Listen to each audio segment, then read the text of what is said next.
This video today is something we've kind of, I guess we mentioned it in one video a while back, but we never really explained it much. But we're going to kind of go through how we mix our chicken ration. Our grain, it's kind of a soaked grain, for sprouted grain, fermented grain. Mm-hmm. It's called a lot of different things. Basically same process though. Yeah, we'll kind of run through what we put in it. Something we noticed this year as we've processed some of our birds is how good a condition they were in. Yeah, and very little waste. Mm-hmm. They don't Yeah, waste. that's the one like thing we do find. We've done like the dry mashes, like the ground grains and stuff, and we find they really just pick the stuff they like and throw the rest of it on the floor of the coop. But anyways, we'll go take a look at how we do this. As we develop and organize our farm, the horse trailer for the winter has become the grain storage area. It's not retrofitting, it's just the inside. We've got our grain bins. Chris is going to talk us through it. This is a little hard to see probably because it's frozen out here, but what we've basically done is we've got 5-gallon buckets. The inside might show the holes better. No, because it's pretty frozen. But and we found out these are food grade, which is awesome. We'll go through what we do for some of the big animals too, but for the chickens we use the white buckets. These ones do happen to be from Canadian Tire, but we went with that so that they were color coded inside. So we knew this one's chicken, this one's big animals. Our worms are in a different color bucket so that there's no confusion as to what. Not that the chickens wouldn't mind getting worms, well, but no, they'd probably love it. I think it was a 16th of an inch bit, I think. Yeah, we went quite small because one of the things we put in the millet. Right there's a hole, and they kind of just go out. So these ones are quite small because the one grain we use, which is the white millet, is really small. And for our larger animals that don't get the millet, their holes are bigger, so they drain a little better. But we had to go super small just to make it so the millet didn't all end up in the bottom bucket. Yeah. So as an FYI, if you do this mixture for your poultry or small animal type thing, it does take a little bit more cleaning out of the buckets in order to keep them flowing well, because the holes are so small. Especially in the summer too, because we find in the winter it's not as bad because it's cooler, but you do get, I guess it's a yeast. Yeah. It sort of grows on the bottom. To grow in the holes and plug them up, but it doesn't affect anything. It's very easy to clean off. So right now we're bringing these. We should clarify these. We can't. We're below zero. We can't do them out, ferment them outside, or soak them. 0 degrees Celsius. So it's frozen outside. So we store the grain out here, and we take the bucket inside. And we take the buckets in the house where it's warm enough to do the sprouting. Yeah. Here's the white millet. You can see it's quite small. This one's kind of the interesting ingredient because we did some research. Take it for what it is. But what we found was this is a really good substitute for corn. It's a little more expensive, but the one nice thing about this, when we're growing chickens out, especially chicks that are smaller, the chicks love this. Since making the switch, this seems to work really well. And this it sprouts very well inside. It doesn't sprout as well at cooler temperatures, but since we bring it all in the house anyways, it doesn't really matter. And then the next bin, but these are whole oats, pretty standard. Now the chickens, we do give them some of this. The oats aren't their favorite, and the oats we use a lot more for the big animals. But we do still mix this in. And then the main ingredient for us is the hard red wheat. Pretty much, I would say at least 50% of the mix is this. Like I say, we use the scoop as a measurement, so don't have exact volumes. One of the big things with this, we kind of mix. We can adjust this slightly depending on how many birds we have as to how much we use. Anyway, so what we basically do, or what I usually do, if I'm mixing one, a little hard to see in here, but I would probably take about that much, so it's not a little less, because the oats are not their favorite part, but they do eat them. So you're probably less than half a scoop. Put that in, and then the wheat. We basically do a full scoop because this is the part they do like the best. Put that in, and then the millet. So the millet depends. So this time of year, since we don't really have a lot of chicks, we have the one batch, but I tend to go a little less on it because, like I say, if we go really heavy with this, they'll often leave some of it, which is very different from when you have young chicks that are kind of off the starter crumbles. So I'm going to go with a little more than a half a scoop. And pretty much that's our mix.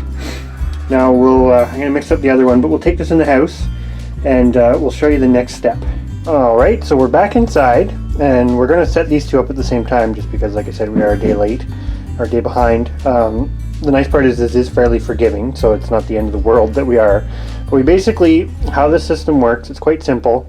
It's a 2-bucket system. So we've got the bottom buckets, which are these two. They sit on the bottom, and then the buckets that we filled over here with the green mixture basically just go in, and then we don't fill it up, but we kind of put quite a bit of water in here so that everything soaks.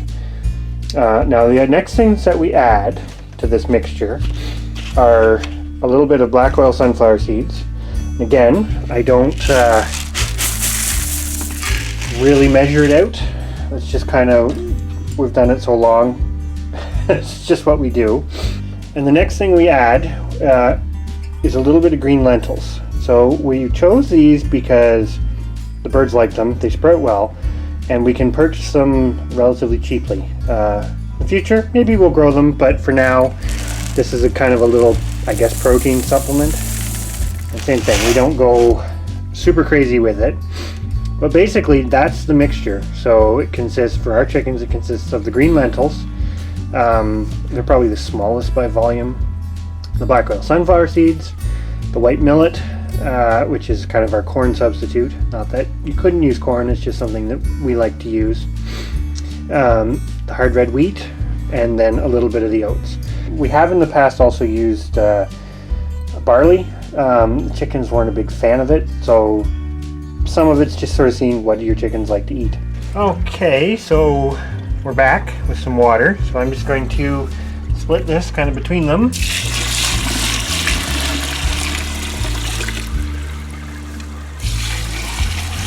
Using one of our worm-colored buckets. Yep, another food-safe bucket. And I'll leave it like that so they don't overflow, but essentially that's all we do. And then we just put the lids on. Keep the cats out. The cats from playing in it. Because the cats do like to play with it. So now we'll leave these to sit for pretty much 24 hours to the next day. And then we'll show you the next step. Alright, so now we're back the next evening after soaking these. I'll show you what they look like. You can see they've soaked up some water. And there's even a few that, interesting, that one looked like it already spreaded, which seems a little quick. But basically all we do, find the handle. And you can hear it draining. We're draining kind of most of it out until it sort of slows down. And then we just switch it over to another bucket. And there's what you're left with. Kind of a tea-colored water that we use for other things. And then we'll take that downstairs, let it sit for 3 to 4 days, and then feed it to the chickens. Alright, so we are down in the basement, which is where we've basically we do all of our feed stuff. So you can see we've got a couple buckets here. This white bucket is our chicken feed. So I'm going to open the lid up. So it doesn't look like much on the top. Usually the top doesn't sprout too much, but you can see in there, like look at the lentils for example, you can see they're starting to sprout. The wheat's starting to sprout. You don't get 100% sprouting, but the oats are sprouting. And even really hard to see, but the white millet is sprouting too. So we're gonna take this out and feed it to the chickens. All right, so the last part of this whole system is, of course, to feed the chickens. You'll see they quite enjoy it. They still pick out a little bit, but they're much better. So there they are.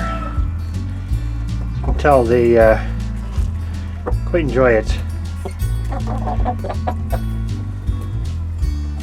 Oh, I know I'm standing too close. Anyways, that's basically our process, how we feed our chickens. And I mean, of course, the one part of this too is for a lot of the year, most of our chickens are given access to grass and pasture and various other food sources, so that factors in. It's really not possible to figure it all what they're eating, but this is kind of their staple, and they do pretty good on it. Alright, we'll let you guys eat.